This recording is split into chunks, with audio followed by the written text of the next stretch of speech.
Hello, welcome back. We're having another episode of The Sensitivity Doctors with me, Dr. Jean, and Dr. Amelia Kelley. today's a really cool one. We were talking about Dr. Kelly's new book, Powered by ADHD: Strategies and Exercises for Women to Harness Their Untapped Gifts. I can't wait to get into this conversation with you. Me too. Well, I'm actually just going to jump right in because when you said we should perhaps explore this topic, I was a little bit not nervous, but I wasn't really sure how to approach it because what I know of ADHD is when I hmm was younger, I think about between 9 and 12, we had this, I don't want to call it a scare, but this ADHD scare where people were starting to get nervous that, oh, everybody's kids have ADHD and they need to go on Ritalin and you have to take this medication. And then hmm nobody wanted their kids to go on medication and nobody believed a therapist anymore when they said ADHD. That's really what I know about it. So could you maybe hmm just kind of bring us all onto a level playing field and just educate us on what is ADHD really? Yes. And the fact that that's your history of it makes me super excited to talk about this today. And my hope is that by the time we are done talking about this, everyone listening has a completely different mindset about ADHD. So, ADHD is a neurobiological disorder. I don't love using the term disorder. I like to say deviation that is genetic and that is very common in all human species. And it's a form of neurodiversity. And so, what it is it's a different way that the brain interacts with the world around it when it Hmm. comes to things like attending, and it can impact things like executive functioning, especially if you're trying to take kids, for instance, and put them in these classrooms or these environments where they're supposed to dampen down their Mm. natural traits. Hmm. So when I say trait, I really do mean that because if you look at even just the genetics behind ADHD and how it does run in families, it ends up having these awesome, awesome abilities and skills in those with ADHD as well. So while it can really have a negative impact on life, it can impact all different areas of life if not managed or treated with the right supports. I think the research and the approach on ADHD as of late, especially I'd say the last 5 to 10 years, has been starting to re-examine: is this really a disorder, or is this just another form of neurodiversity that we're understanding more deeply? And that instead of just approaching with a medical model, like you were saying, of just Mm. throwing medication at it, which does have its time and place and we should talk about, but instead looking at it as what special abilities are there with those with ADHD, and how do we use a strength based model Mm. to really build upon those skills and just find different ways for the ADHD brain to interact with the world. So you were saying it's very common. Like how common? Do you know how many percentage of people have this? Is it more prevalent in children or in adults? So the prevalence, if you look at diagnoses, really are only in the 3 to 5% range. But Okay. I guess what I'm saying is I beg to differ. I do believe that there is more of a spectrum when it comes to ADHD. Just as we're starting to learn that autism is not black or white, that it is rather, as it's been, restated in the most recent DSM, that it is rather a spectrum of different types of qualities and traits of the brain. I suspect, this is not set in stone, but I suspect that as we learn more and more about ADHD and more individuals, especially women, which will unpack the differences for women, um, as more people understand the traits, I think we're going to see there's plenty more people who may have it, but just have different forms of it: mild forms, severe Mm. forms, hyperactive forms, the more inattentive perspective of it. So I think it's more than that, but the stats say about 3 to 5%. So it's And really a a range, if I'm hearing you correctly. Like it's not just you have ADHD, like there is a different like level or spectrum of where Mhm. you would fall. You can have mild forms of ADHD, you can have more severe forms, and even different instances of life and environment can make certain symptom presentation more prevalent. But that's to say, you don't catch ADHD, you don't create ADHD, but if you look at epigenetics, there can be certain environmental factors that might make ADHD symptoms more present or more prevalent. I've learned, honestly, in this journey, as I look at my own forms of neurodiversity, that what I have done my entire life, I mean, aside from being on the brink of birth, I've exercised every day since the age of 15. Mm-hmm. Almost to a fault. I mean, I'm talking, hotel rooms and Yeah, yeah. anywhere. And I've realized as I've learned more about my neurodiversity that I think what I've been doing this whole time is managing my dopamine system. And dopamine Mm. deficiency and dopamine, the necessity for more dopamine is very common with ADHD and HSPs, the highly sensitives. Um, and just not all neurodiversity, but certain forms of neurodiversity. Yeah. So if you really look at it not as being black or white, but look at it as even menopause and perimenopause, when we have that drop in hormones, can Mm. dramatically impact those who are diagnosed with ADHD. They can suddenly realize that their medication's not working as effectively anymore. They may have symptom presentation that had abated after they, grew out of their Wow. adolescence. They can suddenly say, "Oh my gosh, suddenly I'm high ADHD again." So it should not be seen as a black or white, yes or no checkbox, in my opinion. So this might be a silly question, but what's the difference between ADHD and ADD? So, again, referencing the diagnostic manual, the DSM, it used to be that there was two distinct diagnoses: ADHD, attention deficit hyperactivity disorder, and ADD, attention deficit disorder. And then within that, different subsets. The newest DSM has it all under the same umbrella: ADHD, attention deficit hyperactivity disorder. And then there's combined type, which means you may have some of the inattentive traits like distractibility, more propensity to losing things, having an issue starting tasks that have a high attention to detail as a necessity, or the hyperactive side, which is more restlessness, inability to sit still, interrupting, feeling on the Mm. go.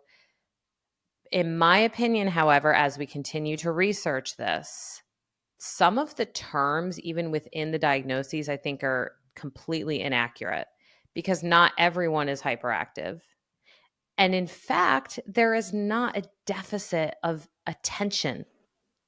People with Mm. ADHD have heightened abilities for attention and hyperfocus. Yeah, I want that actually leads into my next question because in your book you talk about hyperfocus and the gift of hyperfocus. Mhm. And that kind of confused me because when I think, and obviously in my uneducated opinion, about somebody with ADHD, I think not focused, like all over the place, Mhm. can't focus, can't sit still, super hyperactive, and having like a real problem with focus. So I was very interested to learn not only that someone with ADHD can have hyperfocus, but that you had described it as the gift of hyperfocus. So would you Mhm. elaborate on that?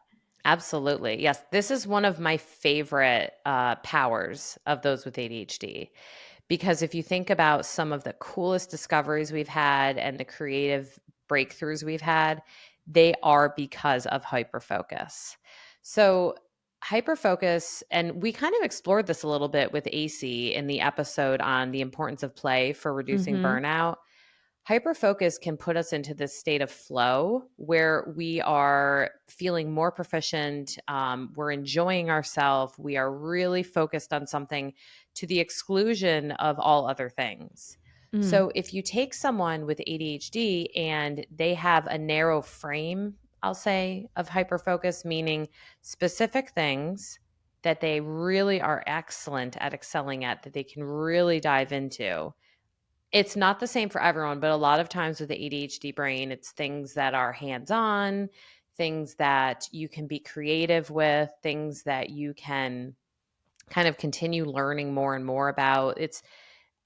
However, I will say some of my self-proclaimed clients with ADHD, the women I work with are accountants, and that blows my mind. So they're Yeah, that proficient, doesn't seem to figure well, does it? but for them it does. There's something about their unique brain that really hyper focuses well on numbers. So where does this hyper focus come in? It's going to be in the areas where dopamine is more present. And that's why there's that old adage that those with ADHD only want to do what they're interested in.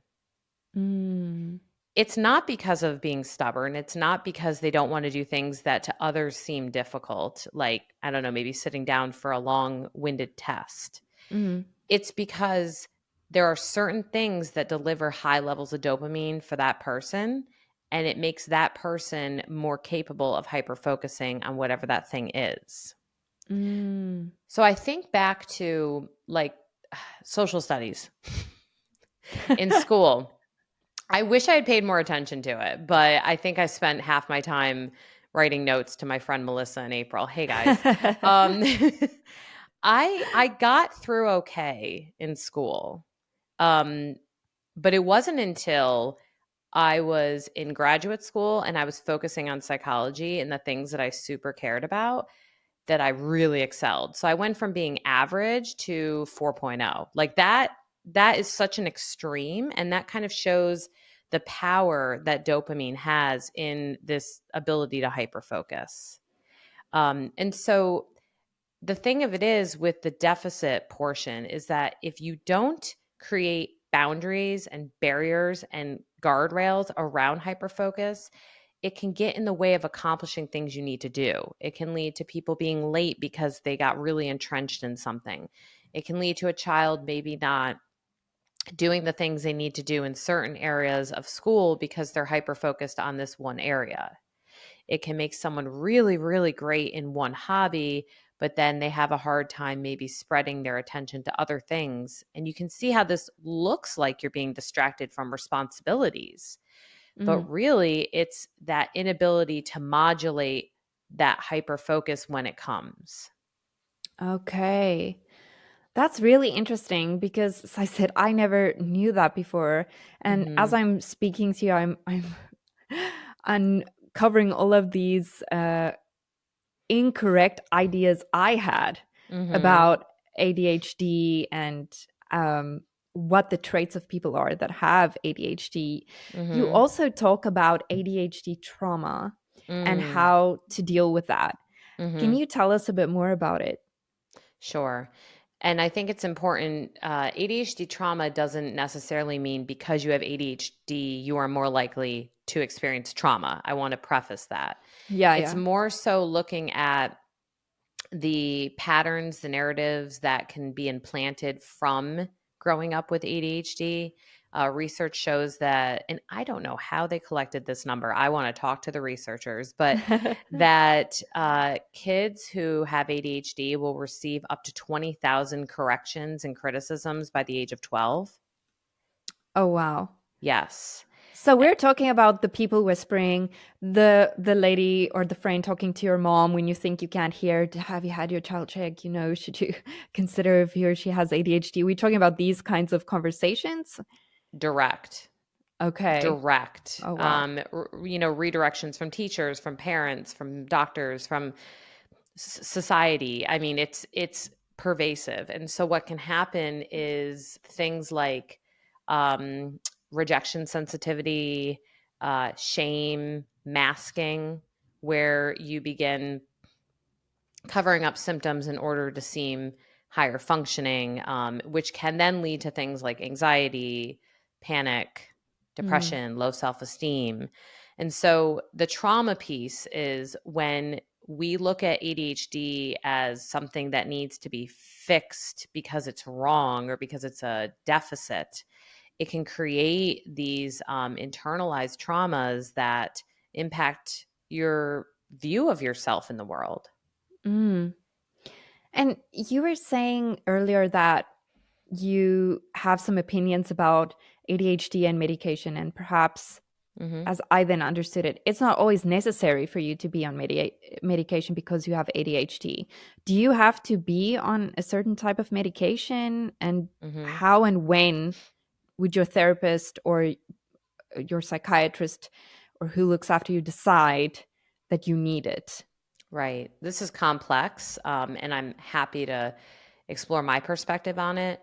Um, so there's so much research about whether or not it's helpful or hurtful to put younger children on Mm, medication, and I think I look at the cost benefit. So is the benefit of them being medicated and helping them integrate into a social setting, helping to reduce the chance of ADHD trauma like shame and rejection sensitivity, and increasing their ability to socialize and perform well in school and have those experiences of mutual empathy for peers and just these beautiful things that kids learn. Is the presence of medication going to increase their chance of those things happening? Then it might be much more appropriate to medicate. okay. If instead, and as I was saying, there's mild to more severe forms. I look at, I'm married to someone with ADHD, and his form of ADHD is more severe. He also had a tragic accident where he was hit by a drunk driver and Oh, suffered a no. TBI. And so now he has the ADHD piece that is aggravated by the TBI from the accident. And so for him, and honestly, for the health of our marriage, it is very crucial that he be medicated so that he can Mm, do things like parent young children, work, mm, be a mm, spouse. So I think sometimes I look at the external factors when I'm thinking of maybe an adult. Do you have the time and the capability to carve out all the holistic things that will help, supplements, exercise, meditation, sleep hygiene, diet, these things that make an impact on your stress response and the ability to capture the dopamine you can? If you've got all these things in place and you can create, as Dr. Barkley speaks so eloquently about, kind of these ramps of mm-hmm. support, guardrails, using schedulers, using different things, maybe getting a coach. If you can do all these things and kind of build your life to be pro ADHD and work with your brain, medication might not be necessary. Mm. But how many of us can do all that? That's Yeah, a okay. That's a lot. tall order. That's a yes, tall order. And so I think there's really, it's such an individualized decision, but there's a lot of positive data about what these stimulants can do, because with the ADHD brain, you've got everything firing at once. It's actually not that there's a part of the brain not firing, it's that there's not this beautiful symphony of back and forth with attention. In someone who doesn't have ADHD, the attention centers of the brain can take turns when they're supposed to in order to remain engaged. Whereas the ADHD brain is like everyone's at band practice trying to play together all at the same time. So, Mm, what stimulants do, ironically, and this is what's very confusing about medicating ADHD, stimulants don't excite the whole brain. It actually helps the symphony yeah. work well together. And Dr. Andrew Huberman talks about this so nicely on his podcast. That's amazing. I always thought that the stimulants kind of down it more, and you were saying ADHD is more of an up, and I thought the stimulants would be more of a down. So that, but you were saying it actually just helps everything work together nicely. Well, yes, and I mean you are correct in what we see. So someone who takes the medication will be able to downregulate a little bit more effectively, be able to dispense their gift of focus a little bit more broadly. Um, Mm, Although I do have clients who they say sometimes they have to be very specific about what they're working on when they first take their stimulants in the morning, because whatever they're working on, they're going to get really focused on. Okay. So, like, I have a client who works for Google at home, which creates a lot of Yeah. possibility for, getting distracted by different things in the home space. So she says she'll take it with just enough time to start a task, and then as the medication starts to be effective, she's already in it. She's already in the task. And that's a nice thing about these medications is they're not, you can be mindful about maybe not taking them on the weekend, for instance, if you don't necessarily need them as much, Mm, which can also make them more effective during the week when you do take them. So there's a whole gambit that comes into play when looking at how these medications work and what makes them more or less effective. okay. So you also talk in your book a little about parenting, and it's really Mhm. great because it's a workbook and it has so many exercises and tools to use. I mean, I would just when we were younger, we thought my sister had ADHD and Mhm. how difficult it was for my parents to Mhm. kind of wrap their heads around this and understand, okay, where do we go from here? Um, can you maybe highlight some one or two key things about parenting a child with ADHD for those of us who are in the thick of it and we're kind of exacerbated, we don't know what to do? What are like the two core things that you need to set yourself up to be a good parent to your child in that scenario? So I think the first thing is understanding the genetic component, because most often adults find out that they have ADHD because their child is diagnosed first. Oh, that's interesting. Okay. Yes. And if we look at the issues with underdiagnosis in women, most women don't find out. And I never like dichotomous words. Many women do not find out until their 30s and 40s that they have ADHD. So I think the thing is looking at the whole family system and not just looking at the individual child and their diagnoses is so crucial, because if you can look at your own patterns, your own potential diagnosis or not diagnosis, but what environmental traits, what do you need in order to feel the most centered and calm and peaceful in the home environment? So I think looking at as like a group project or a family systems project is really helpful. But the other thing, as I was mentioning, the ramp that Dr. Barkley had referenced, this is literally my favorite thing I've ever heard about ADHD and how we can help our kids. If you expect someone who is in a wheelchair to use a ramp enough times that suddenly they're no longer going to need the ramp, that's not realistic, No.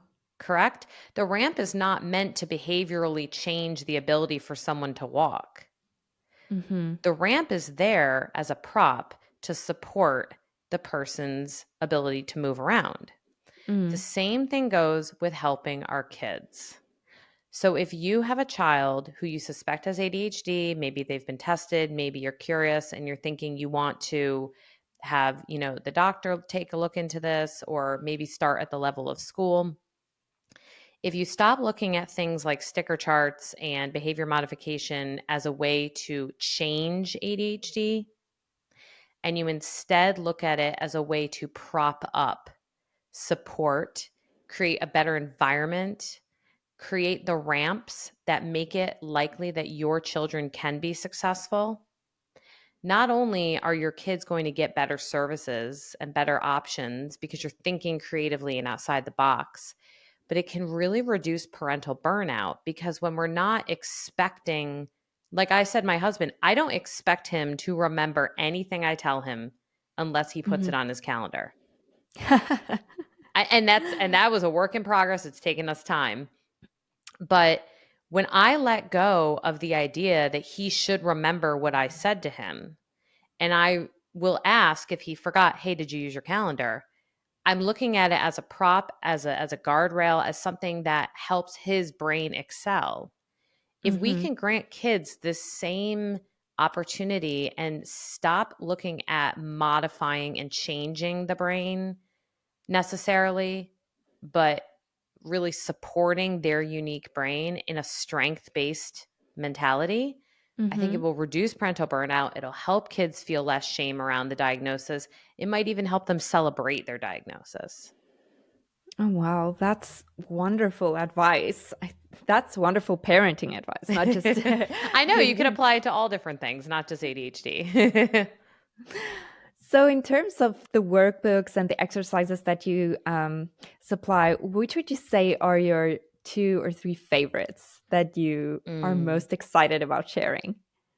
So I really like the unmasking exercise. I had guided readers not just in identifying.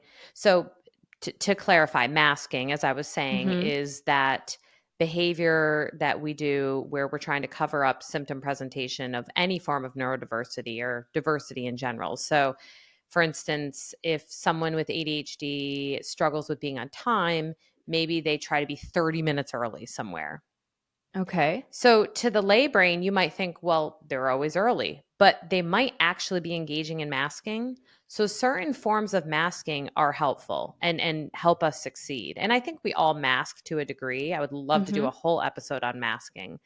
Um, but too much of it, as I've mentioned, can cause some of those ADHD shame spirals and trauma and rejection sensitivity, increase anxiety. Imagine if you're hard on yourself anytime you're late for any myriad of reasons.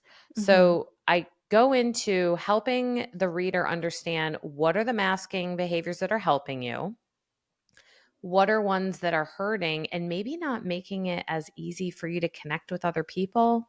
Because if you're engaging in too much masking, it can make it more difficult to have authentic connection. And then I Okay. walk the reader through a really neat meditation on unmasking, which will be shared on my website shortly. So even if you don't have the book, you can go and do the unmasking meditation yourself. So I tried to give like practical things, like there's a whole chapter on finances, which remember I was saying the dopamine thing. Yeah. You guys, my dopamine was real low when I was writing that chapter. So I I am not a finance person, and so I had to look to other people, other inspiring people, and see what is out there about finances. So, I go into everything from dealing with things like finances and practical ways you can increase your financial health, Mm-hmm. to celebrating the different gifts that ADHD have and how does it affect your relationships. And it's kind of all the different areas, I hope, that might be impacted for women, but also honestly, anyone with ADHD. It doesn't have to just be a woman. So, is there a different way that it perhaps shows up in women? So that's one of the things that was really important to me in writing this book. And while the skills in the book can be applied to both genders, understanding the difference in women, I think, is going to empower them. So with women, not only is it less likely to be detected early on because women and girls, they manifest the symptoms differently.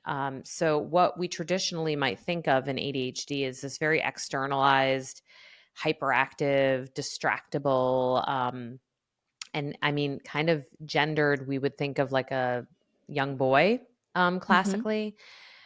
What they're realizing now is that the way that it presents in women is a much more internalized process. So there can be racing thoughts, there can be internal feeling of wanting to be on the go. There actually, because of socialization and expectations on girls, is heightened levels of masking in girls and especially young girls. And so while they might classically have shown more symptom presentation because of culture and because of the way that they are socialized and what's expected of them, sometimes you don't pick up on the same symptom Mm. presentation. And then you have this whole other area when you look at hormones. So we all know women every single month, we experience an incredible variety of hormones. Mm. And the hormonal dips, the peaks and valleys actually have a direct impact on symptom presentation. So the phase of the month where I want to say it's about 2 weeks in, after your period, after your menstrual cycle, symptoms abate a little bit. Like you have this balance of hormones that allows you to feel a little bit more positive, less anxious, more attentive. And then when you are approaching what many of us just call PMS, you've got this huge dip in hormones that can aggravate symptoms. So you look at a young girl who might have been having some ADHD symptoms and then she hits puberty. So now you're going to have a complete upheaval of symptom presentation. You can also find medications don't work as well the week before a menstrual cycle, or sometimes even just days for some women. And then you look at perimenopause and menopause. So during perimenopause, there can be a lot of aggravation of symptoms then. So understanding that, navigating that is important. And then finally, the one shining light of all this is that after perimenopause, in menopause, even though there's a lot of facets to menopause that I would love for us to talk with an expert on this because it's a huge topic that is luckily being talked about more. Um, because the roller coaster of hormones has leveled out, usually the ADHD symptoms will improve much, much later in life for some women. Mm. So there's all these factors to take into account that are unique to women. And one other thing, I was talking about socializing. You and I have talked about the myth and blowing open the myth of the supermom. Yeah. When you have the demands to navigate a social calendar, take care of your children, work, take care of your social life, take care of your physical health, your mental health, your spiritual health. I mean, it's like all these things that we're expecting to do, and then sprinkle in ADHD in there. Mm. And so you have this whole other socialized subset that if we're not openly talking about ADHD and realizing that there's different ways that women are impacted, we're missing a big part of the story. And I mean, finally, the research is way behind. It really wasn't until the early 2000s that they even started Oh, researching wow. women. Mm-hmm. Right. And so that's why it was so important to me to have a book that applies to any ADHD brain, but really shines a light specifically for women and a safe place for women to explore it. Oh, that's so cool. And that's your book that I see there above you, is not Yes. powered by ADHD. When will it be available? So it's coming out May 28th. You can pre-order it right now, really wherever books are sold. And I'm going to shamelessly plug that reviews are awesome when you do get it. And the neat thing, little factoid, as long as you have Amazon, you can do reviews even if you don't get it there. And the reason is that it makes it more accessible to more people. That's why it's really Mm, so important to do that, is just because it gets it into more people's hands so that more people can be helped. yeah. And anything else you would like our audience to know about this project, or a specific place you'd like to send them? Well, as always, I'm on Instagram all the time. That's where I'm most active. I try to share as much as I can, and we're going to be actually doing a little kind of voyage on different podcasts, talking to different folks, different thought leaders in this field. So I'm excited for that. That's just Oh, launching. that's amazing. Yeah, so I'll have to share all that. But like I said, on ameliakelley.com, I'm going to be sharing the meditations, some of the different workbook activities. But I believe at some point we're also thinking of recording this one because some of my ADHD brains that I've worked with said, I don't want to sit down and read a whole book. um, but Correct. it is Audible is the way to Yes, go. I love it. But it is done in bite sizes. So if you want to sit down and just do one activity, that's huge. You don't have to sit down and read the whole book in one sitting. That's awesome. Thank you so much for sharing this with us. I'm really excited for it to come out. I'm excited for our audience to read it and get their hands on it. Thank you so much for giving us more information about it. You're welcome. Thanks for having me on our podcast. Bye, So we'll everyone. yeah, we'll see you again next time. Bye. Bye.